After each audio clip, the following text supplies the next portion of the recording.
Chapter 1 romantic night. रात का वक्त था। मैसूर की भीगी सड़कों पर इस वक्त एक अधेड़ उम्र का आदमी बार बार पीछे देखते हुए भागे जा रहा था, जैसे वो किसी से डर कर भाग रहा हो।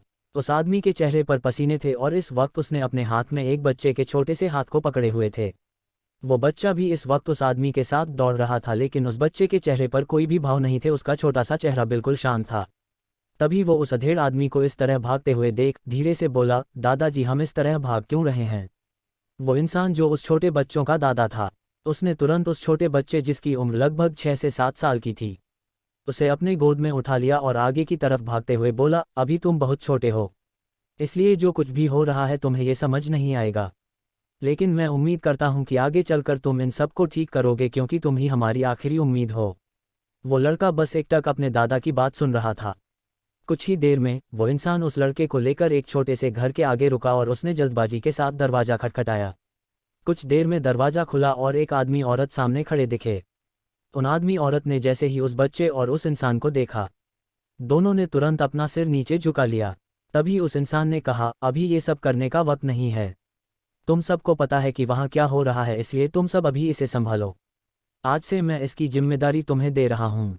उम्मीद करता हूँ कि तुम दोनों मुझे निराश नहीं करोगे। ये कहते हुए उस इंसान ने अपनी गोद में मौजूद उस लड़के को सीधे उस आदमी की गोद में दे दिया और वही उस आदमी ने कहा, आप फिक्र मत करिए मालिक, आपकी अमानत को हम बहुत सहेज कर रखेंगे। इसके बाद फिर वो इंसान उस लड़के की तरफ देखते हुए बोला, अपना ख्याल रखना, आज से तुम्हारी नई जिंदगी शुरू होती है। इसी के साथ वो आदमी वहां से चला गया। वो बच्चा उसे जाते देख चिल्लाते हुए बोला, दादाजी दादाजी कहाँ जा रहे हैं आप? प्लीज़ मुझे छोड़कर मत जाए दादाजी, रुकिए। लेकिन उस इंसान ने उस लड़के की कोई बात नहीं सुनी और वो वहां से चला गया। इधर उस औरत ने दूसरे ही पल उस बच्चे को अपनी गोद में लेकर सीने से लगा लिया और साथ में दरवाजा बंद कर दिया। 20 साल बाद मुंबई। रात का वक्त। नाइट क्लब, लाउड म्यूजिक का शोर था। चारों तरफ शॉर्ट्स ड्रेसेस में लड़कियां अपने बॉयफ्रेंड के साथ फ्लोर पर झूम रही थी। कुछ लड़कियां वहां सिगरेट के साथ वाइन पी रही थी, तो वहीं कुछ लड़के भी उनका साथ दे रहे थे। वो एक ऐसा क्लब था जहां पर अमीर घर के लड़के और लड़कियां अपने रातों को रंगीन करने आते थे, जिन्हें ना तो दुनियादारी की कोई परवाह थी और ना ही अपने आने वाले कल की। अपने बाप के पैसों पर उड़ने वाले लड़के और लड़कियां इस वक्त नशे की हालत में झूम रहे थे और वहीं बार काउंटर के पास एक लड़की नशे की हालत में थी। उस लड़की के भूरे बाल आधे कमर तक लहरा रहे थे। उस लड़की की सिल्वा आंखें नशे में पूरी तरह डूबी हुई थी। तभी उसके पास बैठी लड़की ने कहा, गुरूर, तुम्हें नहीं लगता कि तुमने कुछ ज़्यादा ही ड्रिंक कर ली है? क्या तुम ऐसी हालत में अपने डैड को मुंह दिखा पाओगी? गुरूर ने दूसरी शराब की बोतल को निकालते हुए कहा, आज मैं पूरी तरह एडल्ट हो चुकी हूँ। आज मुझे ना तो कोई रोक सकता है और ना ही मुझ पर कोई बंदिशें लगा सकता है, इसलिए आज मेरा जो दिल चाहेगा वो मैं करूँगी। सो तुम इतनी खुशी के माहौल में मेरे सो कॉल्ड डैड का नाम लेकर मेरा मूड स्पॉइल मत करो। जानवी ये सुनकर खामोश हो गई और फिर वापस कुछ सोचते हुए बोली, लेकिन तुम अभी सिर्फ 19 साल की हुई हो। 19 साल की एज में तुम्हारे डैड तुम्हारे साथ ऐसा कैसे कर सकते हैं? मुझे तो तुम्हारा डैड पर बहुत गुस्सा आता है। गुरूर की आंखों में दूसरे ही पल गुस्सा भर गया। उसने दांत पीसते हुए कहा, जानवी, मैंने तुमसे कहा ना, अभी उस इंसान के बारे में कुछ भी मत कहो। मैं उसके बारे में कुछ सुनना नहीं चाहती। मुझे अपनी फ्रीडम लाइफ एंजॉय करनी है और आज मैं पूरी तरह अपनी फ्रीडम को खुलकर जीना चाहती हूँ। ये कहकर वो वापस से शराब पीने लगी। तभी जानवी ने आसपास देखते हुए कुछ सोचते हुए कहा, बाय द वे, अगर तुम खुलकर जिंदगी जीना चाहती हो तो शराब के अलावा भी एक ऐसी चीज़ होती है जिससे तुम अपनी जिंदगी खुलकर जी सकती हो। ये सुनकर गुरूर अब अपनी नशीली आवाज में बोली, शराब के अलावा और मेरा कोई साथी नहीं है। इस पर चांदनी उसे देखकर एक मिसचिवली स्माइल के साथ बोली, क्या तुम यहाँ मौजूद किसी लड़के के साथ वन नाइट स्टैंड या हुकअप करना चाहती हो? आई मस्ट से, अगर तुमने एक बार ये कर लिया तो तुम्हें एक अलग सा ही सुकून मिलेगा और तुम्हें जिंदगी का असली मतलब पता चलेगा। वन नाइट स्टैंड का जिक्र सुनते ही गुरूर ने जानवी को अपनी नशीली आंखों से घूरते हुए कहा, क्या जब हम एडल्ट हो जाते हैं तो हमें ये करना चाहिए? इसके जवाब में जानवी प्राउड फील करते हुए बोली, मैंने अभी कल ही किया है और आज देखो मैं कितनी कूल लग रही हूँ और मैं अपनी दोस्त को इतना परेशान नहीं देख सकती। इसलिए मैं तुम्हें भी यही आइडिया बता रही हूँ। किसी एक लड़के को ग्रैब करो और उसके साथ वन नाइट स्टैंड कर लो, तुम्हारी जिंदगी बदल जाएगी। ये सुनकर अब गुरूर ने अपनी नज़रें चारों तरफ घुमाई। चारों तरफ देखकर उसने मुंह बनाते हुए कहा, पर यहाँ मौजूद कोई भी लड़का मेरे टाइप का नहीं है। कोई भी यहाँ गुरूर माथुर के स्टैंडर्ड से मैच नहीं कर रहा है। तभी जानवी ने भी चारों तरफ अपनी नज़रें घुमाई और उसने भी कहा, हाँ ये बात तो सही है, यहाँ कोई भी मुझे तुम्हारे टाइप का नहीं दिख रहा है, लेकिन मैं आसपास ढूंढने की कोशिश कर रही हूँ। ये कहकर वो अपनी जगह से उठी और दूसरी तरफ चली गई। वहीं गुरूर उसे जाते देख आवाज लगाते हुए बोली, अगर कोई मेरे टाइप का मिले तो उसे कन्वेंस करके मेरे पास लेकर आना। आज मैं अपनी जिंदगी के उस पल को जीऊंगी जिसकी मैंने इमेजिनेशन भी नहीं की थी। ये कहकर गुरूर नशे की हालत में हंसने लगी और हंसते हुए फिर से शराब पीने लगी। इधर कुछ वक्त इसी तरह बीत गया। जानवी अभी तक वापस नहीं लौटी। गुरूर का नशा अब उसके सिर पर चढ़ गया। वो अब धीरे धीरे लड़खड़ाते हुए अपनी जगह से उठी और लिफ्ट की तरफ जाने लगी। उसने खुद से बड़बड़ाते हुए कहा, गुरूर तुम्हें इतना भी नहीं पीना चाहिए। तुम्हारी वो सो कॉल्ड दोस्त तुम्हें अब यहाँ से छोड़कर चली गई है, अब तुम ड्राइव कैसे करोगी? और अगर गलती से भी मेरे सडू डैड ने मुझे ऐसे देख लिया तो मुझे घर से ही बाहर कर देंगे। ओह नो, अब मैं कहाँ जाऊँ? अब मुझे कुछ समझ नहीं आ रहा है। वो लड़खड़ाते कदमों से लिफ्ट की तरफ जा रही थी और वो अभी लिफ्ट के अंदर कदम रखती उससे पहले ही वहाँ बहुत सारे कदमों की आहट सुनाई दी। गुरूर अपनी धुंधली आंखों से सामने की तरफ देखने लगी, जहाँ कुछ काले कपड़ों में मौजूद आदमियों के बीच एक इंसान चलकर आ रहा था। गुरूर को ठीक से दिखाई नहीं दे रहा था। उसने इग्नोर किया और वापस लिफ्ट के अंदर गई। वो लिफ्ट के अंदर पहुंची थी कि वो सारे इंसान भी उसी लिफ्ट के अंदर आ गए। गुरूर अपना सिर लिफ्ट की वॉल से टिकाकर खड़ी हो गई। वो ठीक से चल भी नहीं पा रही थी और ना ही ठीक से खड़ी हो पा रही थी। सभी आदमी गुरूर को घूरने लगे और वहीं बीच में एक ब्लैक आउटफिट में इंसान खड़ा था, जिसकी आंखों पर डार्क शेड्स थे और वो बस सामने की ओर देख रहा था।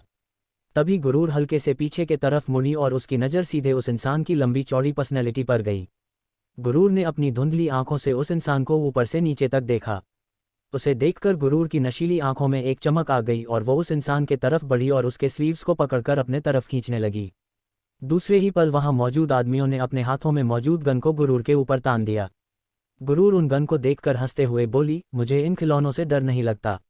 मुझे इस हैंडसम हंक को किस करना है? ये कहकर गुरूर उस इंसान के चेहरे को अपनी तरफ घुमाने लगी और अपने पंजे के बल उठते हुए उसके चेहरे की तरफ पहुंचने लगी। वो इंसान उससे काफ़ी ज़्यादा लंबा था। गुरूर उसके सीने तक भी नहीं आ पा रही थी, लेकिन फिर भी वो स्ट्रगल कर रही थी उसके होठों तक पहुंचाने के लिए। वही वो सारे आदमी गुस्से से गुरूर पर गन ताने खड़े हो गए थे। तभी उस डार्क शेड्स वाले इंसान ने अपने हाथ को दिखाया। उसके हाथ को देखते ही वो सभी आदमी रुक गए और नासमझी में उसको देखने लगे।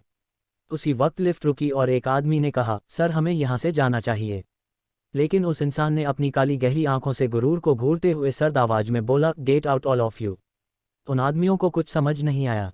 वो बिल्कुल हैरान हो गए और कुछ सेकंड तक खड़े हुए देखते रहे। तभी वापस से उस इंसान ने उन सभी की तरफ घूरा।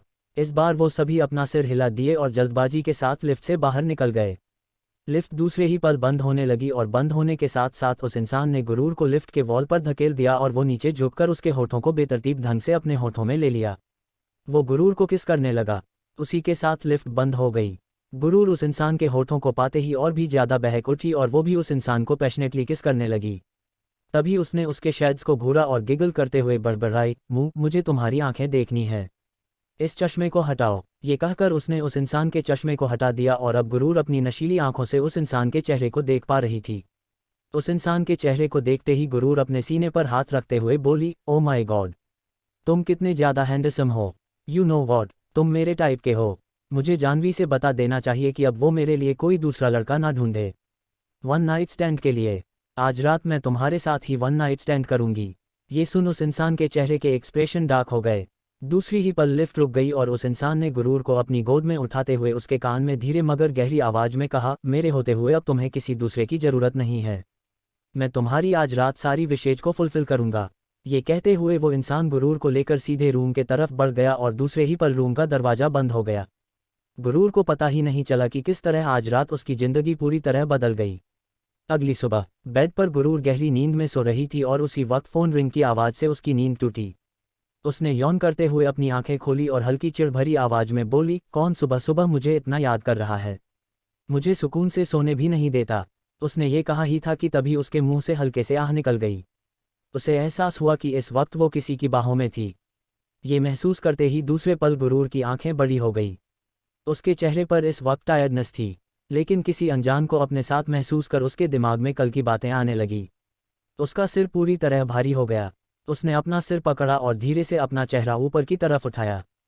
चटू औकात, अब आगे। गुरूर ने जैसे ही अपना सिर ऊपर उठाया उस चेहरे को देखकर वो चौंक गई और हैरानी के साथ तुरंत आसपास देखने लगी। दूसरे पल उसे सब कुछ समझ आ गया। उसने फिर गहरी सांस ली और झटके के साथ उस इंसान को धक्का दे दिया। दूसरे पल उस इंसान ने अपनी आंखें खोली।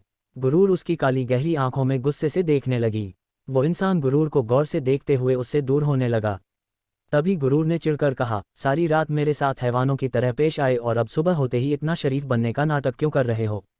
You know what your monster. ये सुनकर वो इंसान जो उससे दूर हो रहा था वो रुक गया और उसे घूर कर देखने लगा। गुरूर खुद ही अब बेड से उठी और ब्लैंकेट को अपनी बॉडी से लपेटते हुए गुस्से से बोली, क्यों किया तुमने मेरे साथ ऐसा? तभी उस इंसान ने झटके के साथ गुरूर की गर्दन को पकड़ा। गुरूर एक पल के लिए डर गई, लेकिन तभी उस इंसान ने गुरूर के चेहरे को अपनी गर्दन की तरफ घुमाया और पॉइंट आउट करते हुए सर्द आवाज में बोला, क्या तुम्हें अभी भी लगता है कल रात जो किया मैंने किया तुम्हारे साथ? गुरूर ये सुनकर उसकी गर्दन और नेक की तरफ देखने लगी। वहां का नज़ारा देख वो एक पल के लिए एम्बेरस हो गई, क्योंकि उस इंसान की गर्दन और नेक पर बाइट के और नाखूनों के निशान थे जो साफ साफ बता रहे थे कि कल रात गुरूर कितना ज़्यादा उसके साथ वाइल्ड हो गई थी। तभी गुरूर ने उस इंसान को फिर से धक्का दिया और टेबल से अपना पर्स उठाया। उसके बाद उसने अपने कपड़ों को देखा जो बेड के कोने में फेंके हुए थे। ये देखकर गुरूर दांत पीसते हुए बोली, ओके मैं समझ गई। कल रात मैंने तुम्हें अप्रोच किया था और इसके लिए मैं तुम्हें पे कर सकती हूँ। ये कहकर उसने अपने पर्स से नोटों की गड्डियाँ निकाली और उस इंसान के हाथों पर रखते हुए बोली, आई होप इतने पैसे तुम्हारे लिए काफ़ी होंगे और अब जिंदगी में मुझे कभी अपना मुंह मत दिखाना। ये कहकर वो बेड से उठी और अपने कपड़े लेकर सीधे वॉशरूम की तरफ चली गई। वो इंसान अपने हाथों में मौजूद नोटों की गड्डियों को देखते हुए खामोश रहा और फिर उसने अपनी नज़रें वॉशरूम के गेट की तरफ घुमाई। वॉशरूम का गेट बंद हो चुका था। अंदर गुरूर गेट से टिककर खड़ी लंबी लंबी सांस ले रही थी। इस वक्त उसका चेहरा पूरी तरह लाल था और वो अपने सीने पर हाथ रखते हुए बोली, ओह गॉड, जानवी ने तो कहा था कि वन नाइट स्टैंड के बाद मुझे बहुत अच्छा महसूस होगा और मैं बहुत कूल लगूंगी, लेकिन मुझे तो सिर्फ और सिर्फ दर्द ही महसूस हो रहा है। कहीं इस जानवी की बच्ची ने मुझे धोखा तो नहीं दे दिया? मैंने अपनी ज़िंदगी का इम्पोर्टेंट लम्हा नशे की हालत में गुजार दिया। मुझे तो कल का ठीक से कुछ याद भी नहीं है, लेकिन कुछ भी हो वो इंसान बहुत हैंडसम था। मुझे इस बात का रिग्रेट नहीं होगा कि मैंने किसी चोमू के साथ रात गुजारी है। जैसे ही उसने अपनी बॉडी पर नज़र डाली उसकी आंखें बड़ी हो गई और वो अपनी बाजू पर हाथ चलाते हुए बोली, ओह गॉड, मेरी तो पूरी बॉडी लव बाइट से भरी हुई है। इसका मतलब कल रात वो इंसान मेरे साथ वाइल्ड हुआ था और मेरे सामने कितना शरीफ बन रहा था इसकी तो। ये कहते कहते वो कुछ रुकी और फिर खुद से बोली, नहीं मुझे अब इतना नहीं सोचना चाहिए, क्योंकि ऑलरेडी मैंने उसे पैसे दे दिए हैं और मैंने उससे कह दिया है कि वो कभी मुझे अपनी शक्ल भी ना दिखाएं। तो शायद वो कभी मेरे सामने भी नहीं आएगा, लेकिन वो दिखने में काफ़ी इनोसेंट लग रहा था। वो आगे मुझे परेशान भी नहीं करेगा। ये कहते हुए वो फिर शॉवर लेने चली गई। कुछ देर बाद वो शॉवर लेकर वापस आई और उसने रूम की तरफ देखा। रूम इस वक्त खाली हो चुका था, जिसे देखकर उसने गहरी सांस लेकर कहा, थैंक गॉड कि यहाँ वो नहीं है। इसका मतलब उसे पैसों की ज़रूरत थी और पैसे लेकर वो यहाँ से जा चुका है। ये कहते हुए गुरूर फिर चेंज करने चली गई। चेंज करने के बाद वो जैसे ही रूम में आई उसका फ़ोन रिंग करने लगा। उसने अपना फ़ोन उठाया और चिढ़ते हुए बोली, सुबह सुबह आपको मुझसे क्या काम है डैड? क्यों मुझे सुबह सुबह कॉल करके परेशान कर रहे हैं? उधर से एक भारी आवाज़ आई, कहाँ हो तुम इस वक्त? ये सुनकर गुरूर ने रूम में चारों तरफ घूरा और बोली, मैं अपनी फ्रेंड के पास हूँ। क्या आपको कोई इम्पोर्टेंट काम था? उधर से गुस्से भरी आवाज़ आई, आज मेरी कंपनी में इंटर्न के लिए तुम आने वाली थी और 10 बजे से वहाँ पर इंटर्न अपने इंटरव्यू के लिए आ रहे हैं। अगर तुम टाइम से नहीं पहुंची तो मुझसे बुरा कोई नहीं होगा। मैं तुम्हारा क्रेडिट कार्ड बंद करवा दूंगा और जो तुम ये रात भर पार्टियां कर रही हो दोस्तों के साथ मिलकर, ये सारी आज़ादी तुमसे छीन ली जाएगी। ये सुनते ही गुरूर अब गुस्से से भर गई और उसने चिढ़ते हुए कहा, साफ साफ कहिए ना कि आपको अब मुझे पैसे देने में भी प्रॉब्लम हो रही है।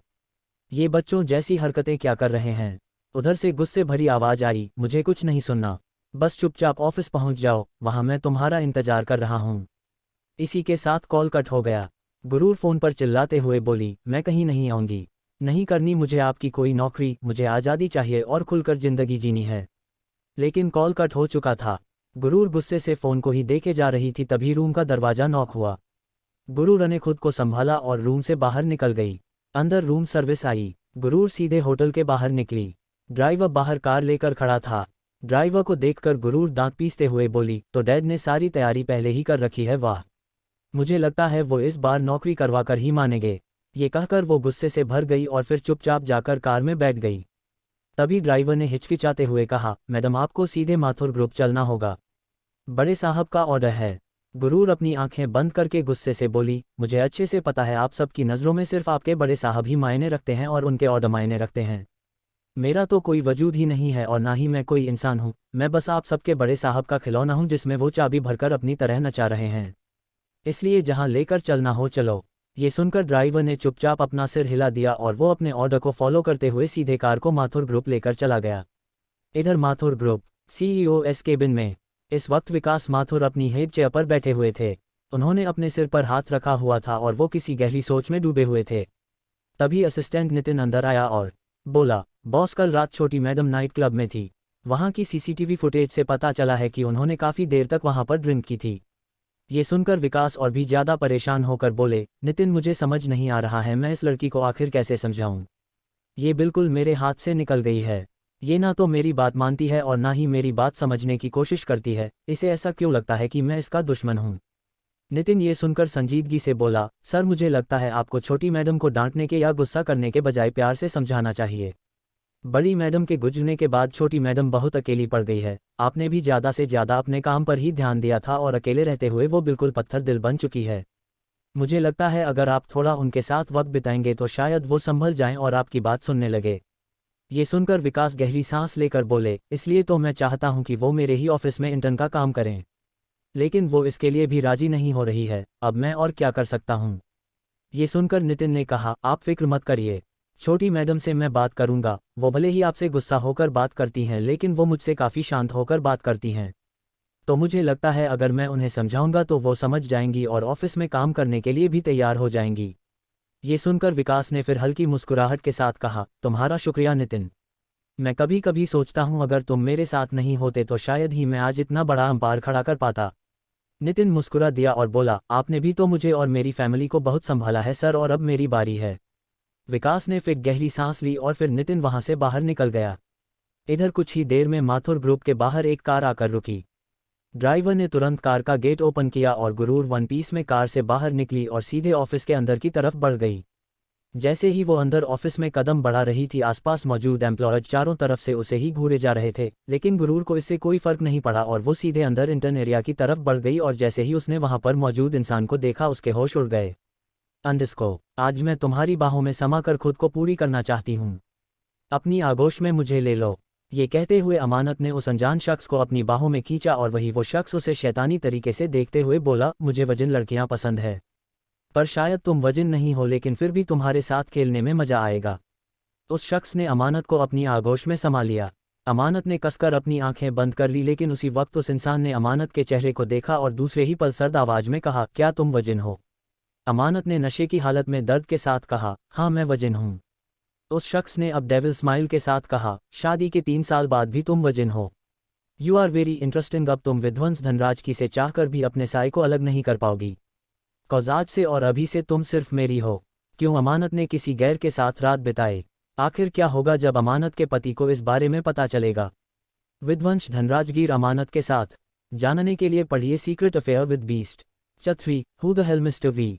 अब आगे। गुरूर ने जैसे ही वहां मौजूद लोगों में से एक इंसान को देखा, उसकी आंखें हैरानी के साथ बड़ी हो गई और दूसरे ही पल उसने कहा, ये जानवी की बच्ची यहाँ क्या कर रही है। ये कहते हुए वो गुस्से से जानवी के तरफ बढ़ी, जो इस वक्त वहां मौजूद कुछ लोगों के बीच खड़ी थी। वो वहां जाते ही जानवी को पीछे से पकड़ खींचते हुए बोली, जानवी तुम यहाँ क्या कर रही हो और तुम मुझे कल छोड़कर क्यों चली गई थी, तुम्हें पता भी है मैं वहां कितना ज़्यादा परेशान हो गई थी और मुझे तुमसे एक इम्पोर्टेंट बात बतानी है। वहीं जानवी ने जब गुरूर को देखा तो वो दूसरे ही पल उसे कसकर हक कर ली। गुरूर ने गुस्से से उसे खुद से दूर किया और बोली, ये सब बाद में करना, पहले मुझे बताओ तुम मुझे आधे रास्ते में छोड़कर कहाँ चली गई थी। तभी जानवी ने उदासी के साथ कहा, गुरूर मुझे माफ़ कर दो, मुझे तुम्हें वहाँ अकेले से छोड़कर नहीं आना चाहिए था और आज उसी की वजह से तुम्हारे डैड ने मुझे ऑफिस बुलाया था। उन्होंने मुझे बहुत डांटा। मुझे एहसास हुआ कि शायद मुझे तुम्हें क्लब लेकर जाना ही नहीं चाहिए था। मैं खुद बिगड़ी हुई हूँ और साथ में तुम्हें भी बिगाड़ दिया। ये सुनते ही कुछ सेकंड तक गुरूर खामोश रही और फिर दूसरे पल वो दांत पीसते हुए बोली, क्या डैड ने तुम्हें यहाँ इसके लिए बुलाया है? क्या उन्होंने तुम्हें मेरी वजह से डांटा? इसके जवाब में जानवी ने धीरे से कहा, हाँ एक्चुअली उन्हें पता चल गया कि कल मैं ही तुम्हें क्लब लेकर गई थी तो उन्होंने मुझे यहाँ पर बात करने के लिए बुलाया था। इस वक्त मुझे बहुत बुरा महसूस हो रहा है क्योंकि मेरी वजह से तुम प्रॉब्लम में फंस गई। लेकिन तुमने किसी के साथ रात तो नहीं बिताई ना? क्योंकि मैंने तुमसे झूठ बोला था कूल बनने के लिए। मैंने तुमसे झूठ कह दिया था कि मैं सबके साथ वन नाइट स्टैंड करती हूँ, जबकि मैंने आज तक ऐसा कुछ भी नहीं किया। जैसे ही गुरूर ने उसकी ये आखिरी बात सुनी वो शॉक्ड हो गई और वो 2 कदम पीछे हो गई। जानवी उसके बदलते रिएक्शन को देखकर दूसरे ही पल हैरान थी और वो हैरानी के साथ बोली, 1 मिनट, कहीं तुमने मेरी बात को सीरियस तो नहीं ले लिया और कहीं तुमने कल रात किसी के साथ। तभी एक जोरदार चांटा जानवी के गाल पर पड़ा।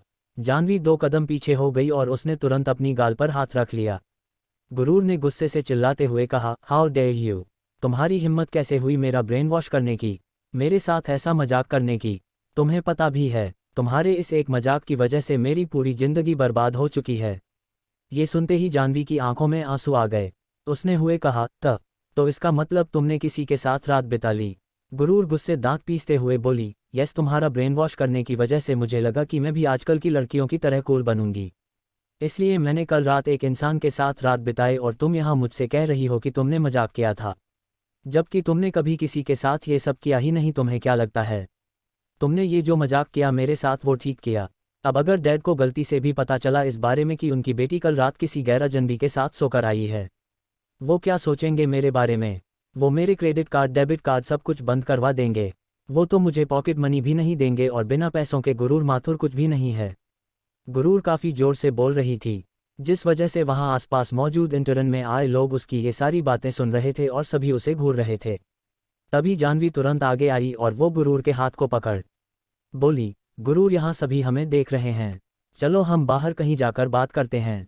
ये कहकर वो उसे वहाँ से लेकर जाने लगी, लेकिन दूसरे ही पल गुरूर ने गुस्से से हाथ झटकते हुए कहा, जस्ट शट अप जानवी, अब मुझे तुमसे कोई बात नहीं करनी और आइंदा से अपनी शक्ल भी मत दिखाना। मुझे कोई दोस्ती नहीं रखनी तुमसे। कल आधी रात को तुम मुझे छोड़कर चली गई और अब तुम उम्मीद रखती हो कि मैं तुमसे बात करूंगी। Just get lost from here. ये कहकर अब गुरूर आगे की तरफ जाने लगी। वही जानवी उसकी बात सुनकर शॉक थी और वो तुरंत उसके पीछे जाते हुए बोली, गुरूर, क्या तुम मुझसे दोस्ती तोड़ने की कोशिश कर रही हो? क्या तुम चाहती हो कि हम अपने इस फ्रेंडशिप को ब्रेकअप कर ले? गुरूर आगे बढ़ते हुए गुस्से से बोली, हाँ, अब मुझे नहीं रखनी तुम जैसी लड़की से दोस्ती, जो अपनी ही दोस्त को गलत चीज़ों में भड़काए। दफ़ा हो जाओ यहाँ से, और मेरे डैड ने तुम्हें डांट कर बहुत अच्छा किया। ये कह वो सीधे अंदर की तरफ बढ़ गई और जानवी बस खड़ी ये सब कुछ सुनती रह गई। गुरूर अंदर पहुंची तो वहाँ 6 एम्प्लॉय मौजूद थे। उन सभी एम्प्लॉय को देखकर गुरूर ने दांत पीसते हुए कहा, डैम इट, आज का दिन मेरा पूरा खराब है। पहली बात तो सुबह सुबह डैड ने अपने ऑफिस बुला लिया और पता नहीं कौन सा काम मुझे देने वाले हैं, और पता नहीं कौन मुझे काम समझाने वाला है। जो भी मुझे काम समझाएगा उसे पता नहीं है कि गुरूर माथुर क्या चीज़ है। अगर उसने मुझ पर ऑर्डर चलाने की कोशिश की तो मैं उसे छोड़ूंगी नहीं। ये कहते हुए गुरूर अभी वहाँ खड़ी थी कि तभी नितिन मुस्कुराते हुए उसके पास आए और बोले, गुरूर बेटा, तुम अपने टाइम पर आई हो, ये देखकर मुझे खुशी हुई। नितिन की आवाज़ सुनकर गुरूर के एक्सप्रेशन कुछ हल्के हुए और फिर उसने मुस्कुराते हुए बोली, हेलो नितिन अंकल, कैसे हैं आप? नितिन ने मुस्कुराते हुए कहा, मैं ठीक हूँ बेटा, लेकिन तुम शायद कुछ ठीक नहीं लग रही हो। What happened? Everything is okay। गुरूर अपना मुंह बनाते हुए बोली, ये सब कुछ ठीक है, लेकिन आपको नहीं लगता कि इस उम्र में मुझे ऑफिस आने की बजाय घर पर मस्ती करना चाहिए और आराम करना चाहिए? ये सुन नितिन हंसते हुए बोले, बेटा, तुम्हारी उम्र में मैं तुम्हारे डैड का एम्प्लॉय बन चुका था और तुम भी अब 19 साल की हो चुकी हो और तुम अब काम करने लायक हो चुकी हो, और तुम्हारे पास इतना अच्छा टैलेंट है। उस टैलेंट को अब तुम्हारे डैड अपनी कंपनी में यूज़ करेंगे। जब नितिन ने ये कहा तो एक सेकंड के लिए गुरूर चुप रही और फिर उसने ना समझी में कहा, टैलेंट से आपका क्या मतलब है? क्या आप मेरे ट्रांसलेटर टैलेंट के बारे में बात कर रहे हैं? नितिन ने स्माइल के साथ कहा, बेटा, इस कंपनी में तुम्हारे जैसे लैंग्वेज ट्रांसलेटर की बहुत ज़रूरत है। तुम्हें दुनिया की मैक्सिमम भाषाएं आती हैं और उन सभी लैंग्वेज में डील करने के लिए तुम्हारे डैड को तुम्हारी ज़रूरत है। उम्मीद करता हूं कि तुम इस काम के लिए ना नहीं कहोगी और तुम्हें इस काम को अच्छे से समझाने के लिए और तुम्हें गाइड करने के लिए मिस्टर वी आने वाले हैं। गुरूर ने अपना सिर ऊपर किया और वो गहरी सांस लेने लगी। उसका चेहरा गुस्से से लाल हो गया था और वो वापस नितिन की तरफ देखते हुए बोली, ओह, तो आप सब चाहते हैं कि मैं कंपनी में लैंग्वेज ट्रांसलेटर का काम करूं, और डैड मुझे इस काम के लिए यहाँ बुलाए हैं? इसके जवाब में नितिन ने अपना सिर हाँ में हिलाया। तो दूसरे ही पल गुरूर झल्लाते हुए बोली, मैं ये काम हरगिज नहीं करूंगी। मेरा लैंग्वेज सीखने का पर्पज इस कंपनी में जॉब करने से नहीं था। मैं दुनिया घूमना चाहती हूँ और दुनिया में बहुत सी बड़ी बड़ी कंपनी है, जिनमें से वालिया, मल्होत्रा, खुराना विलियम और भी बहुत सारी कंपनी शामिल है। अगर मुझे जॉब करना होगा तो मैं वहाँ जॉब करूँगी जहाँ मेरे टैलेंट की कदर होगी। यहाँ डैड की कंपनी में मेरे टैलेंट की कोई कदर नहीं होगी, इसलिए मैं यहाँ कोई काम नहीं करूँगी। डैड से कह दीजिए कि वो अपनी ये जॉब अपने पास रखें। ये कहकर गुरूर वहां से बाहर की तरफ जाने लगी। लेकिन तभी नितिन ने हल्के कठोर आवाज में कहा, भूलो मत, वो तुम्हारे बाप हैं। उन्होंने तुम्हें जिंदगी दी है। जब तुम्हारे पास कोई नहीं था तब वो थे तुम्हें अपनी गोद में सुलाने के लिए, और आज जब उन्हें और इस कंपनी को तुम्हारी जरूरत पड़ी है तो तुम ऐसे पीठ दिखाकर नहीं जा सकती। गुरूर। उनकी ये बात सुनते ही गुरूर के कदम अपनी जगह रुक गए। वो गुस्से से अपने हाथों की मुट्ठियां बंद करते हुए बोली, तो अब आप दोनों मुझे इमोशनल ब्लैकमेल करने की कोशिश कर रहे हैं।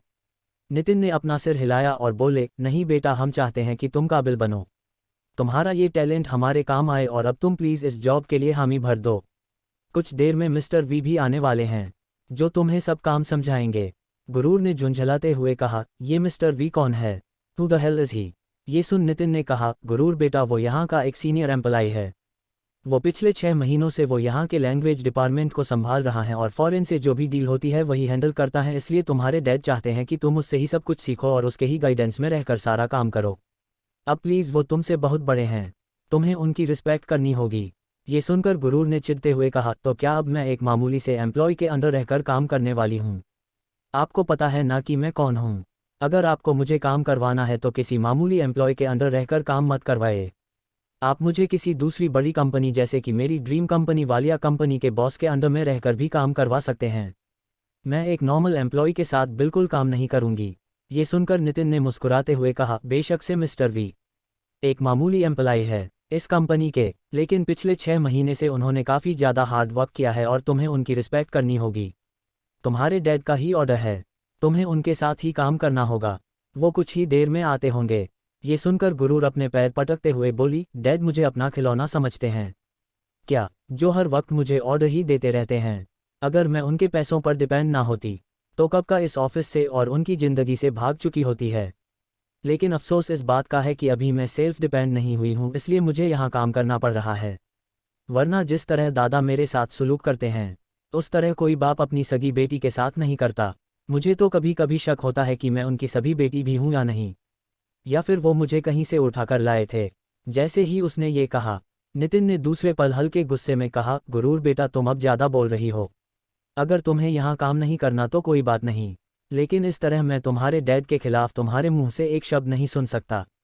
ये सुनकर अब गुरूर ना चाहते हुए भी शांत हो गई और गहरी सांस लेकर चिढ़कर बोली, मैं यहाँ कितनी देर से खड़ी हूँ लेकिन वो मिस्टर वी अभी तक नहीं पहुँचा। आपको क्या लगता है कि जो इंसान अपने टाइम का पंक्चुअल ना हो उसके साथ गुरूर माथुर काम कर सकती है?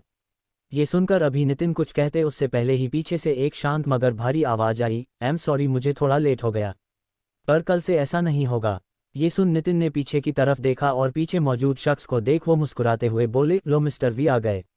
वही गुरूर चिढ़ते हुए पीछे मुड़ी और गुस्से से बोली, पूरे आधे घंटे लेट हो तुम और तुम सोचते हो कि मैं अभी भी तुम्हें माफ़ करूंगी? तुम्हारी तो मैं सैलरी कट करवाऊंगी डैड से कह। ये कहते कहते वो अचानक से बिल्कुल चुप हो गई और एकटक अपने सामने खड़े इंसान को देखने लगी। उस इंसान को देखते ही वो पूरी तरह हक्की बक्की रह गई। चफोट, डिसरिस्पेक्ट। अब आगे। जैसे ही गुरूर ने अपने सामने मौजूद मिस्टर वी को देखा, वो एकदम से शॉक्ड हो गई। उसे अपने आंखों पर यकीन नहीं हुआ। वो तुरंत हकलाते हुए बोली, अंडरस्को, क्या तुम ही मिस्टर वी हो? सामने खड़ा वो लंबा चौड़ा इंसान गुरूर को एकटक देखते हुए बोला, अंडरस्को, यस। उसके उस एक यस शब्द को सुनकर ही गुरूर का दिमाग पूरी तरह घूम गया और वो खुद से हड़बड़ी के साथ बोली, अंडरस्को, ओह नो, ये क्या हो रहा है मेरे साथ? मैं घूम फिर कर उस इंसान के सामने क्यों आ गई जिस इंसान से मैं भागते फिर रही हूँ? क्या इसके अंडर में रहकर मुझे काम करना होगा? ओह नो, मुझे लगा था कि उस रात के बाद मैं इससे कभी नहीं मिलूंगी और ना ही कभी इसकी शक्ल देखूंगी, लेकिन अब तो मुझे इसके साथ ही काम करना पड़ रहा है। नहीं नहीं गुरूर, तुझे कुछ तो सोचा होगा। तुझे इसके साथ काम नहीं करना चाहिए, वरना अगर गलती से भी तेरे और इसके बीच जो कुछ भी हुआ वो डैड को पता चला तो डैड तुझे जिंदा मार डालेंगे। नहीं, मुझे कुछ ना कुछ तो करना होगा। ये सब सोचते हुए तभी गुरूर तुरंत नितिन के तरफ देखते हुए बोली, अंडरस्को, सॉरी नितिन अंकल, पर मैं इस इंसान के साथ काम नहीं करूंगी। ये सुनकर नितिन ने ना समझी में कहा, अंडरस्को, लेकिन क्यों? बेटा, मैंने तुमसे कहा कि ये बहुत टैलेंटेड है, तुम्हें इसके साथ काम करके बहुत कुछ सीखने को मिलेगा। तभी गुरूर ने गुस्से के साथ कहा, अंडरस्को, ये सिर्फ एक नॉर्मली एम्प्लॉय है और मैं नॉर्मल से एम्प्लॉय के साथ काम बिल्कुल भी नहीं करूंगी। ये होता कौन है मुझे सिखाने वाला या अपने ऑर्डर में रखने वाला? मैं जो भी करूंगी। इसके जवाब में नितिन अभी कुछ कहते हैं उससे पहले ही वी ने कहा, अंडरस्को, एक्सक्यूज मी, अगर आपको मेरे साथ काम नहीं करना तो आप उसकी वजह मुझे बता सकती हैं। ये सुनकर गुरूर बिना वी से नज़र मिलाए ही बोली अंडरस्को, मैं तुम्हें जानती ही नहीं तो फिर मैं तुमसे बात क्यों करूं? तुम मुझसे दूर रहो। नितिन गुरूर और वी के बीच कुछ अजीब महसूस कर रहा था। उसने गुरूर से धीरे से कहा, अंडरस्को, गुरूर बेटा, आखिर प्रॉब्लम क्या है? क्या तुम दोनों पहले से एक दूसरे को जानते हो, या फिर तुम दोनों पहले एक दूसरे किसी से मिल चुके हो, जो इस तरह तुम उसके साथ काम करने से मना कर रही हो? जैसे ही नितिन ने ये कहा, गुरूर कुछ अनकंफर्टेबल हो गई और वो अपने गले को सहलाते हुए बोली, अंडरस्को, नहीं नहीं, मैं कहाँ इससे मिली हूँ। आपको पता है ना कि मैं इन छोटे लोगों को अपने मुंह नहीं लगती, इसलिए आप मुझे किसी दूसरे एम्प्लॉय के साथ काम करवाए। मैं इसके साथ काम नहीं कर सकती। ये कहकर वो वहाँ से बाहर की तरफ जाने लगी। वहीं नितिन ये देखकर अब वी को देखने लगे। वो बिल्कुल खामोश था और वो बस गुरूर को ही घूरे जा रहा था। तभी नितिन गुरूर को रोकते हुए बोले, अंडरस्को, गुरूर बेटा, रुक जाओ। मुझे लगता है तुम्हें एक बार वी के साथ काम करके देखना चाहिए, और अगर तुम्हें इसके साथ काम करके अच्छा नहीं लगा तो तुम बेशक से एम्प्लॉय चेंज कर सकती हो, लेकिन सिर्फ एक हफ्ते की बात है। एक हफ्ते में तुम्हें इसके साथ काम करना चाहिए। ये सुनकर गुरूर के कदम एक बार फिर से रुक गए और वो गहरी सांस लेकर बोली, अंडरस्को, ऑलराइट, अगर आप ऐसा चाहते हैं तो मैं सिर्फ एक हफ्ते ही काम करूंगी, इससे ज़्यादा नहीं। ये कहते हुए उसने अपनी तिरछी नज़रों से वी को घूरा और मन में बोली, अंडरस्को, इस एक हफ्ते के अंदर अंदर मुझे इस इंसान से अपना पीछा पूरी तरीके से छुड़ाना ही होगा और मुझे इस कंपनी से भी बाहर निकलना होगा, क्योंकि जब तक ये डैड के आसपास रहेगा या फिर मेरे आसपास रहेगा, मेरे अंदर एक डर बना रहेगा उस रात को लेकर, और मैं उस रात का जिक्र किसी से नहीं कर सकती। वही नितिन ये सुनकर मुस्कुरा दिया। वो अब वी की तरफ देखते हुए बोले, अंडरस्को, वी बेटा, तुम गुरूर को अपने डेस्क की तरफ लेकर जाओ और इसे समझा दो कि इसे कैसे काम करना है। ये सुनकर वी ने चुपचाप अपना सर हिलाया और वो आगे की तरफ जाने लगा। लेकिन तभी पीछे से गुरूर ने टोकते हुए कहा, अंडरस्को, मैं कल से ऑफिस ज्वाइन करूंगी, आज मुझे रेस्ट करना है। ये सुनकर वी के कदम रुक गए और वो गुरूर की तरफ देखते हुए धीरे से बोली, अंडरस्को, मुझे लगता है आपको आज से ही ज्वाइन करना चाहिए, क्योंकि नेक्स्ट वीक बैंकॉक के साथ हमारी डील है और उसमें आपकी बॉस को ज़रूरत होगी। ये सुनते ही गुरूर अब अपने दांत पीसते हुए बोली, अंडरस्को, है यू एम्प्लॉय हो, एम्प्लॉय के तरीके रहो, मुझे ज़्यादा ऑर्डर देने की कोशिश भी मत करना।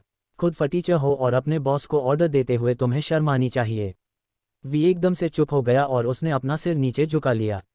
नितिन गुरूर की ऐसी बदतमीजी देख तुरंत उसे रोकते हुए बोले, अंडरस्को, गुरूर बेटा, ये तुम कैसे बात कर रही हो? उससे तुम्हें थोड़ा रेस्पेक्ट से बात करना चाहिए। गुरूर ने हललाते हुए कहा, अंडरस्को, मैं क्यों इसे रिस्पेक्ट दूं? आखिर ये है कौन? सिर्फ एक एम्प्लॉय ही तो है और मैं इस ऑफिस के बॉस की बेटी हूँ। इसे मेरी रेस्पेक्ट करनी चाहिए, और भले ही मैं इसके अंडर में काम कर रही हूँ, लेकिन मैं इसकी बॉस रहूंगी। इसे मेरे आगे झुकना होगा, समझे आप? ये सुनकर नितिन अब इसके चलते हुए वी के तरफ देखते हुए धीरे से बोले, अंडरस्को, वी बेटा, तुम मैच्योर और समझदार हो, अभी गुरूर ना समझ है, मुझे लगता है तुम्हें इसकी बात मान लेनी चाहिए। इसके जवाब में वी ने अपना सिर ऊपर उठाया और गुरूर को एक तक देखते हुए धीरे से बोला, अंडरस्को, ओके सर, जैसा आप चाहे, अगर मिस गुरूर। तभी गुरूर बीच में ही वी को टोकते हुए बोली, अंडरस्को, मेरा नाम लेना बंद करो, सीधे मैम बोल मुझे। ये सुनकर वी फिर से चुप हो गया और फिर वी ने गहरी सांस की और फिर वो वापस से बोला, अंडरस्को, अगर मैम यही चाहती है तो मैं वही करूँगा, लेकिन मैं काम को लेकर लापरवाही टॉलरेट नहीं करता। आई होप आप ये बात मैं को समझा देंगे। ये कहकर उसने अपना सर नीचे झुका लिया। वही गुरूर नितिन से बोली, अंडरस्को, अंकल, आप देख रहे हैं ना कि ये कैसे बोल रहा है? मैं आपसे कह रही हूँ, अगर इसने मेरी डिसरिस्पेक्ट की तो मैं इसे इस जॉब से निकाल दूंगी, फॉर टीचर कहीं का। ये कहते हुए वो वहाँ से सीधे बाहर निकल गई और वही वी उसे जाते हुए बस एक तक घूरता रहा। तभी नितिन वी के तरफ बढ़े और वो हिचकिचाते हुए बोले, अंडरस्को, वी बेटा, प्लीज़ तुम गुरूर की बातों का बुरा मत मानना। वो थोड़ी गुस्सैल है और वो जैसा कहेगी तुम्हें वैसा ही करना पड़ेगा। तुम अच्छे से जानते हो कि वो इस कंपनी के बॉस की बेटी है, तो तुम्हें उसकी रिस्पेक्ट करनी होगी। वी अपने हाथों की मुठ्ठियां बनाते हुए नितिन को देखकर बोला, अंडरस्को, you don't T worry sir, मैं उन्हें रिस्पेक्ट दूंगा। ये सुनकर नितिन मुस्कुरा दिए और फिर वहां से चले गए। लेकिन वी अभी भी अपनी जगह खड़ा एक तक गेट की तरफ ही देख रहा था, जहां से कुछ देर पहले गुरूर गुस्से से बाहर गई थी। इधर कुछ ही देर में गुरूर माथुर विला पहुंची और वो सीधे अपने रूम में गई। रूम में जाते ही वो बेड पर सीधे लेट गई और सीलिंग को एकटक घूरने लगी। सीलिंग को देखते हुए उसके जहन में उस रात का ख्याल चलने लगा और बार बार वी का चेहरा आने लगा, जिसे याद कर गुरूर तुरंत अपना सर झटकते हुए बोली, अंडरस्को, मैं उस इंसान के बारे में क्यों बार बार सोच रही हूँ? कल तक मुझे लग रहा था कि मैं जिसके साथ रात गुजर रही हूँ वो पर्सनैलिटी के हिसाब से बिल्कुल मेरे टाइप का है, लेकिन जैसे ही मैंने आज उसका प्रोफेशन देखा, वो बिल्कुल मेरे टाइप का नहीं है। मैं उसके साथ रात कैसे गुजर सकती हूँ? गुरूर, ये तुमने क्या कर दिया? बहुत घमंड था तुम्हें खुद पर, और अब तुम अपने दोस्तों के बीच क्या मुंह दिखाओगी कि मैंने अपनी कंपनी के फटीचर एम्प्लॉय के साथ रात बिताए? नहीं, मुझे ये बात किसी से बात नहीं बतानी। मैं किसी से उसका जिक्र नहीं करूंगी। लेकिन उस जानवी की बच्ची को छोड़ेगी नहीं मैं, और अगर उसने फ्रेंड्स के बीच ये सब बता दिया तो फिर मैं क्या करूंगी? ये सोचते ही गुरूर हड़बड़ा गई। उसने तुरंत अपना फ़ोन उठाया और जानवी के पास कॉल डायल करने लगी। कुछ देर में जानवी ने कॉल पिक किया तो इधर गुरूर गुस्से से बोली, अंडरस्को जानवी, प्लीज़ तुम मेरे वन नाइट स्टैंड के बारे में किसी से नहीं बताओगी, और अगर तुमने इसके बारे में किसी से बताया तो मुझसे बुरा कोई नहीं होगा। उधर से जानवी की रिक्वेस्ट भरी आवाज़ आई, अंडरस्को, क्या मैं तुम्हें इतनी गई गुजरी लग रही हूँ कि मैं तुम्हारी ये बातें सबसे बताऊंगी? प्लीज़ मुझे माफ़ कर दो गुरु, तुम मुझसे ऐसे दोस्ती मत तोड़ो। तुम्हें पता है ना कि मेरी बेस्ट फ्रेंड हो तुम, और अगर तुमने मुझसे ऐसे दोस्ती तोड़ी तो फिर मैं किससे दोस्ती करूंगी? प्लीज़ गुरूर, मुझे माफ़ कर दो। मैं तो तुम्हारे घर भी आई थी, लेकिन पता चला कि तुम अभी तक घर नहीं पहुंची। आई एम सॉरी गुरूर। तभी गुरूर ने बोरियत से कहा, अंडरस्को, ये सॉरी वाली कहानी किसी और को सुनाओ। मैंने तुमसे दोस्ती तोड़ दिया और अब मैं तुमसे चाहकर भी दोस्ती नहीं कर सकती, क्योंकि तुमने मेरे साथ धोखा किया है। So just go to hell. ये कहकर गुरूर ने कॉल कट किया और वो सीधे सो गई। अगला दिन सुबह का वक्त, माथुर ग्रुप। गुरूर माथुर ग्रुप के अंदर पहुंची। इस वक्त उसने एक ब्लैक मिनी स्कर्ट और वाइट शर्ट पहन रखी थी और उसे पर उसने ब्लैक हाई हील्स पहन रखा था। वो काफ़ी ज़्यादा बोल्ड लग रही थी। आसपास के कुछ एम्प्लॉइज अपनी तिरछी नज़रों से उसे घूर रहे थे, लेकिन गुरूर अपने बालों को फ्लिप करते हुए अंदर की तरफ बढ़ी और सामने ही नितिन खड़े थे। नितिन गुरूर को देखकर मुस्कुराते हुए बोले, अंडरस्को, वेलकम गुरूर बेटा। मुझे खुशी हुई कि तुम अपने टाइम पर आई। उसके जवाब में गुरूर ने घमंड से कहा, अंडरस्को, मैं अपने टाइम की बहुत पंक्चुअल हूँ, लेकिन क्या आपका वो फटीचर एम्प्लॉय आया या नहीं, या आज फिर से वो लेट हो गया है? इसके जवाब में नितिन मुस्कुरा दिए और बोले, अंडरस्को, वो तुमसे आधे घंटे पहले ही आ चुका है और वो अपना काम कर रहा है। तुम्हें भी जाकर अब उससे काम पूछ लेना चाहिए। इसके जवाब में गुरूर ने अपना सर ना में हिलाते हुए कहा, अंडरस्को, नहीं, मैं उसकी बॉस हूँ और वो मेरा एम्प्लॉय है, इसलिए उसे खुद मेरे पास आना चाहिए और मुझे काम बताना चाहिए। मुझे मेरा डेस्क दिखा दीजिए, मैं वही जाऊंगी। ये सुनकर नितिन ने लाचारी से अपना सर हिला दिया। वो गुरूर को बचपन से देखते आ रहे थे।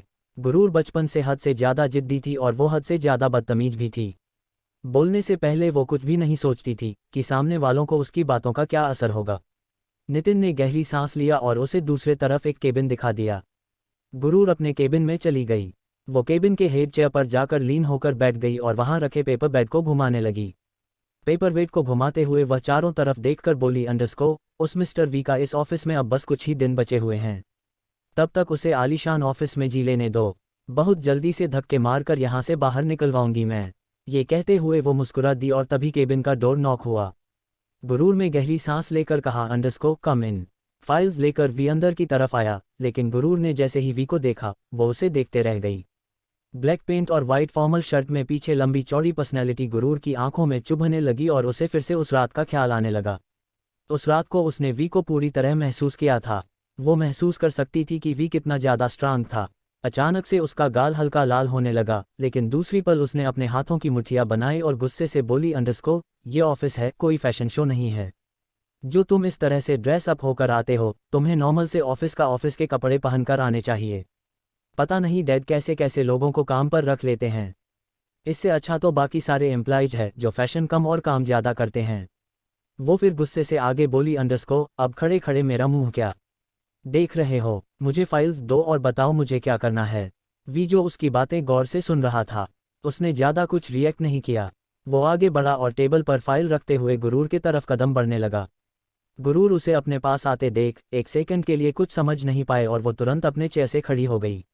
लेकिन इस वक्त भी उसके बेहद नज़दीक आ गया। उसे अपने नज़दीक देख गुरूर ने अपने दांत पीसते हुए कहा, अंडरस्को, मैंने तुमसे काम सीखने के लिए कहा है, ना कि इस तरह मेरे करीब आने के लिए। क्या तुम भूल गए? मैं तुम्हारी बॉस हूँ। मुझसे दूर होकर जो भी करना है करो। लेकिन वी ने इसका कोई जवाब नहीं दिया और वो नीचे फाइल्स की तरफ देखते हुए अपनी डीप वॉइस में बोला, अंडरस्को, ये कुछ थाई फाइल्स के ट्रांसलेटर हैं। आप इसे एक बार चेक कर लीजिए और उसमें जो भी कमियां लगे वो मार्क आउट कर दीजिए। फिर उसे मैं रिचेक करूंगा और फिर वो बॉस तक जाएगा। ये सुनकर गुरूर फिर खुद को संभालते हुए वापस चेयर पर बैठ गई और उस फाइल को ध्यान से देखने लगी। वो उस फाइल को अलट पलट कर देख रही थी, लेकिन उसे महसूस हुआ कि जैसे वी उसे घूर रहा हो। उसने जैसे अपना सिर ऊपर की तरफ उठाया वैसे उसकी नज़रें वी की काली गहरी आंखों से मिली और उसकी आंखों को देखते ही गुरूर बस उसे देखते रह गई। लगभग कुछ सेकंड तक गुरूर वी की आंखों में देखती रही, लेकिन तभी वी नीचे फाइल की तरफ देखते हुए धीरे से बोला, अंडरस्को मैं, क्या आपको इसमें मेरी कोई और हेल्प चाहिए?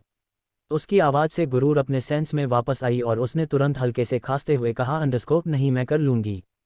तुम यहाँ से जा सकते हो और हाँ, जाने से पहले मेरे लिए काफ़ी लेकर आओ। ये सुनकर वी सीधे खड़ा हुआ और केबिन से बाहर जाते हुए बोला, अंडरस्को सॉरी मैं आपका असिस्टेंट नहीं हूँ। आप अपने असिस्टेंट से ये कह दीजिए।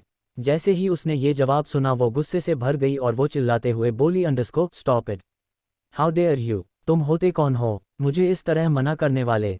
वी जो बाहर की तरफ बढ़ रहा था, उसके कदम एकदम से अपनी जगह रुक गए। चफाई चीटर, अब आगे। वी के चलते कदम अपनी जगह रुक गए और वो बिना किसी एक्सप्रेशन के साथ गुरूर की तरफ मुड़ा। गुरूर गुस्से से वी को देखते हुए बोली, अंडरस्को नौकर हो तुम मेरे, इसलिए नौकरों की तरह पेश आओ। चुपचाप जाकर मेरे लिए काफ़ी लेकर आओ। वो अपने हाथों की मुठ्ठियाँ बनाते हुए बोला, अंडरस्को मैं यहाँ पर एम्प्लॉय हूँ, आपका नौकर नहीं, इसलिए प्लीज़ आप जाकर खुद से ले लीजिए। ये सुनकर गुरूर ने दांत पीसते हुए कहा, अंडरस्को मुझे जवाब देना बंद करो, मुझे पसंद नहीं जब कोई मुझे उल्टे जवाब देता है, इसलिए चुपचाप जाकर मेरे लिए काफ़ी लेकर आओ। ये कहकर वो अपना फाइल्स पलटने लगे। वी उसे कुछ देर तक घुरता रहा और फिर वो बिना कुछ कहे केबिन से बाहर निकल गया।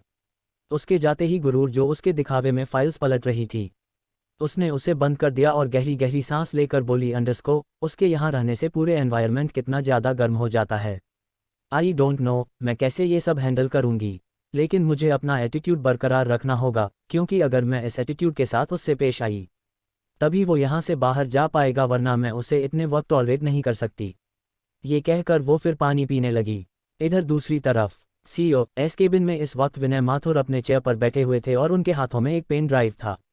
उस पेन ड्राइव को वो नितिन की तरफ बढ़ाते हुए धीरे से बोले, अंडरस्को अगले हफ्ते हमारी थाईलैंड के साथ मीटिंग होने वाली है, जिसकी इंपॉर्टेंट इन्फॉर्मेशन इस पेन ड्राइव में है। इसे तुम्हें नेक्स्ट वीक तक सेफ रखना होगा। ये गलती से भी हमारे राइवल्स के हाथ नहीं लगनी चाहिए, वरना 6 महीने की मेहनत पूरी तरह बर्बाद हो जाएगी। इसके जवाब में नितिन ने सीरियस होकर कहा, अंडरस्को आप फिक्र मत करिए, पिछले 6 महीने से हमने जिस हिसाब से इस प्रोजेक्ट के लिए मेहनत किया है उसे हम बर्बाद नहीं होने देंगे और ये प्रोजेक्ट हमें मिलकर ही रहेगा। तभी नितिन ने कुछ सोचते हुए कहा, अंडरस्को लेकिन इस प्रोजेक्ट पर डिस्कशन के लिए मुझे वी की ज़रूरत होगी, क्या मैं वी से इसके बारे में शेयर कर सकता हूँ? ये सुनकर विनय माथुर ने अपना सर ना में हिलाते हुए कहा, अंडरस्को नहीं, तुम्हें पता है ना नितिन की ये कितना ज़रूरी है। हम किसी पर भी यकीन नहीं कर सकते, यहाँ तक कि वी पर भी नहीं। इसके जवाब में नितिन ने हिचकिचाते हुए कहा, अंडरस्को हाँ मुझे पता है कि ये बहुत इम्पोर्टेंट है और हम इसे लेकर कोई भी रिस्क नहीं ले सकते, लेकिन आपको तो पता है ना, वी ने पिछले 6 महीने से हमारे साथ इस प्रोजेक्ट पर काम किया है और अगर उसे इसके बारे में नहीं पता होगा तो ये शायद अच्छा नहीं होगा। हमें उसके साथ मिलकर उससे डिस्कस कर लेना चाहिए एक बार। लेकिन नितिन माथुर ने अपना सर ना में हिलाते हुए कहा, अंडरस्को नहीं, मैं सिर्फ ये बात हम दोनों तक ही रखना चाहता हूँ। जब अगले हफ्ते डील फाइनल वाला दिन आएगा उस दिन हम उसे बता देंगे, क्योंकि मैं इसे लेकर रिस्क नहीं लेना चाहता। ये सुनकर फिर नितिन ने अपना सर हिला दिया और वो पेन ड्राइव को ठीक से अपने हाथों में लेते हुए बाहर जाने लगा। तभी विनय माथुर ने उसे रोकते हुए बोले, अंडरस्को गुरूर का काम कैसा चल रहा है, क्या वो वी के साथ कंफर्टेबल है? इसके जवाब में नितिन के चलते कदम रुक गए और उसने अपना सिर हिलाते हुए कहा, अंडरस्को आप तो जानते हैं आपकी बेटी कितनी ज़्यादा जिद्दी है, उसे समझाना पत्थर पर सर मारने जैसा है, लेकिन फिर भी मैंने उसे किसी तरह कन्वेंस कर लिया है वी के साथ काम करने के लिए, पर वो वी के साथ काम करने के लिए राजी नहीं हो रही थी। उम्मीद करता हूँ कि उन दोनों के बीच सब कुछ ठीक होगा। ये सुनकर विनय ने गहरी सांस लेकर कहा, अंडरस्को मुझे सिर्फ और सिर्फ गुरूर की ही चिंता सताती है, काश उसे संभालने वाला कोई और भी होता तो मेरी आधी चिंता दूर हो जाती। ये सुनकर नितिन ने मुस्कुराते हुए कहा, अंडरस्को मैं हूं तो उसे संभालने के लिए, मुझसे जितना हो पता है मैं उतना करता हूं उसके लिए, और आप फिक्र मत करिए, बहुत जल्द वो सब कुछ संभाल लेगी और संभाल भी जाएगी, क्योंकि आप वी को अच्छे से जानते हैं, वो उसे डिसिप्लिन में रहना सिखा देगा। ये सुनकर विनय ने गहरी सांस लेकर कहा, अंडरस्को बेशक से वी उसे डिसिप्लिन में रहना सिखा देगा, लेकिन तुम शायद भूल रहे हो कि गुरूर कितनी ज़्यादा जिद्दी है, मुझे नहीं लगता वो वी के साथ ज़्यादा दिन तक काम कर पाएगी। क्या? ये सुनकर नितिन भी अब खामोश हो गए। इधर दूसरी तरफ गुरूर अपने केबिन में बैठी हुई थी। तभी केबिन का डोर नॉक हुआ। गुरूर ने फाइल को पलटते हुए कहा, अंडरस्को कम इन। अपने हाथों में कॉफ़ी का मग लेकर वी अंदर आया। उसने कॉफ़ी को टेबल पर रखा और बिना भाव के बोला, अंडरस्को योर कॉफ़ी माम। गुरूर ने कॉफ़ी को घूरा और वी को चिढ़कर देखते हुए बोली, अंडरस्को क्या तुम कॉफ़ी के बीज खेत से तोड़कर ला रहे थे? जो इतनी देर लग गई तुम्हें कॉफ़ी लेकर आने में? उसने बिना किसी एक्सप्रेशन के साथ कहा। उसकी ये बात सुनकर वी ने बिना किसी एक्सप्रेशन के साथ कहा, अंडरस्को मैं कॉफ़ी बनाने का यूज्ड टू नहीं हूँ। ये सुनकर गुरूर ने अपनी भवें चढ़ाते हुए बोली, अंडरस्को तुम कहीं के राजा महाराजा हो जो तुम्हें कॉफ़ी बनानी नहीं आती, या फिर तुम्हारे घर में नौकर लगे हुए हैं जो तुम्हें कॉफ़ी लाकर देते हैं? वैसे भी तुम एक मामूली से एम्प्लॉय हो, नौकर अफोर्ड करना तुम्हारी औकात में नहीं है। फिर ये अमीरों वाले चोंचले मेरे आगे दिखाना बंद करो। वी ने ये सुनकर अपने हाथों की मुठ्ठियां बनाया और फाइल्स को देखते हुए बोला, अंडरस्को क्या आपने फाइल्स को चेक कर लिया? वहीं गुरूर देख पा रही थी कि वी उससे ना तो आई कांटेक्ट कर रहा था और ना ही उसकी ज़्यादा बातों पर गौर कर रहा था। वो उसे सिर्फ काम से काम ही मतलब रख रहा था।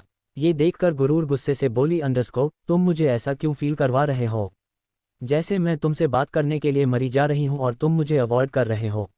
अगर तुम खुद को समझते क्या हो? वी ने वापस कहा, अंडरस्को नेक्स्ट वीक इस प्रोजेक्ट पर एक डील साइन होगी, इसलिए आप जल्द से जल्द इसे चेक कर लीजिए क्योंकि मुझे आगे इसे ट्रांसफ़र करना होगा। ठीक है, ये कहकर वो वहाँ से बाहर जाने लगा। गुरूर का मुंह पूरी तरह बन गया क्योंकि वी ने उसे पूरी तरह इग्नोर कर दिया था। गुरूर ने दूसरे ही पल कॉफ़ी के मग को ज़मीन पर पटक दिया। उसकी आवाज़ से वी के कदम एक बार फिर से अपनी जगह रुक गए। गुरूर गुस्से से अपनी जगह से उठते हुए बोली, अंडरस्को तुम्हारी हिम्मत कैसे हुई मुझे इग्नोर करने की? आखिर तुम खुद को समझते क्या हो? वी उसके तरफ मुड़ा और कॉफ़ी के मग को देखते हुए बिना भाग के बोला, अंडरस्को क्या मैं आपके लिए दूसरा कॉफ़ी लेकर आऊं?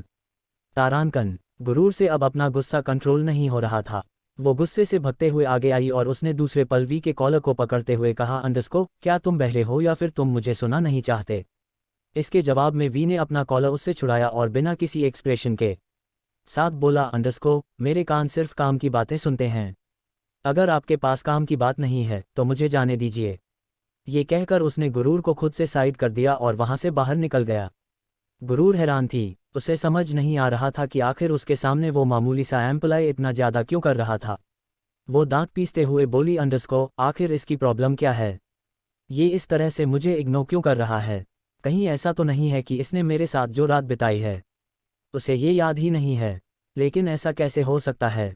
सुबह ही तो उसने मुझसे इतने सारे पैसे लिए हैं। मुझे लगता है ये सिर्फ पैसों का ही भूखा है।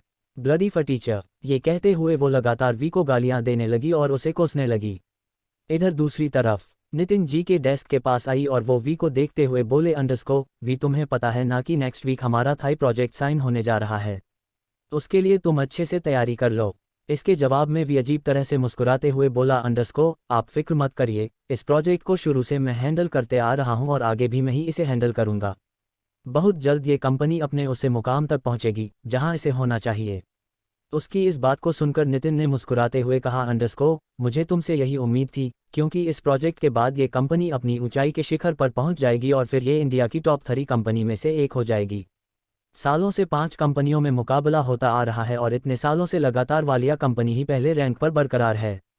लेकिन इस बार हम चाहते हैं कि हमारी माथुर कंपनी वालिया कंपनी को नंबर 1 से हटाए और खुद उसकी जगह ले। वी ये सुनकर गहरी मुस्कुराहट के साथ बोला, अंडरस्को डोंट वरी, जो कंपनी फर्स्ट रैंक डिजर्व करेगी उसी को फर्स्ट टाइम मिलेगी और जो कंपनी फर्स्ट टाइम डिजर्व नहीं करते वो कंपनी पूरी तरह मिट्टी में मिलेगी। उसकी ये बात सुनकर नितिन अब उसे गौर से देखते हुए बोले, अंडरस्को तुम क्या कह रहे हो? वी ने लैपटॉप की तरफ देखते हुए कहा, अंडरस्को मैंने इस फाइल रिकवर करवा लिया है, आप इसे बॉस को दे दीजिए। ये सुनकर फिर नितिन ने अपना सर हिला दिया और उसे लेकर वो सीधे केबिन में चले गए। इधर वी अपने लैपटॉप में घूरते हुए मिस्टीरियस एक्सप्रेशन के साथ बोला, अंडरस्को बस एक हफ्ते और उसके बाद वो होगा जो मैं चाहता हूँ। ये कहते हुए उसके चेहरे पर एक अजीब मुस्कुराहट आ गई। शाम का वक्त, गुरूर ऑफिस से बाहर निकल वो सीधे अपने कार के तरफ जा रही थी, लेकिन तभी किसी ने उसके मुंह पर हाथ रखा और उसे खींचते हुए पार्किंग एरिया के एक वॉल से सटा दिया। गुरूर कुछ समझ नहीं पाए और उसने तुरंत उस इंसान को देखना चाहा, लेकिन तभी किसी ने उसके मुंह और आंख दोनों पर ही अपने हाथ रख लिए और उसके कान में अपनी गहरी आवाज़ में बोला, अंडरस्को बहुत जल्द तुमसे तुम्हारी ये आज़ादी छिन जाएगी और तुम सिर्फ और सिर्फ मेरी कैद में कैद होकर रह जाओगी। इसलिए तुम्हारे पास सिर्फ 7 दिन बचे हैं। इन 7 दिनों में जितना तुम्हें आज़ाद पंछी की तरह उड़ाना है उड़ लो, क्योंकि इसके बाद तुम्हें सिर्फ और सिर्फ मेरे पिंजरे में ही कैद होना है। ये कहते हुए उस इंसान ने अपनी काली गहरी आंखों से झटपटाते हुए गुरूर को देखा। जो इस वक्त खुद को छुटने के लिए कसमसा रही थी। उसे कुछ देर तक देखने के बाद उस इंसान ने अपने हाथों में एक इंजेक्शन को पकड़ा और उसे गुरूर के गर्दन पर इंजेक्ट कर दिया।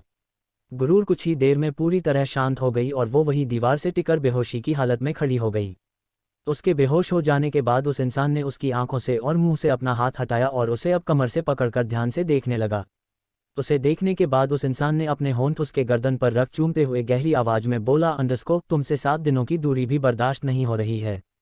तुम्हें मैं एक बार फिर से अपना बनाकर कल की रात की तरह जीना चाहता हूँ, but I have to control, तुम अभी मुझे टॉलरेट नहीं कर पाओगी।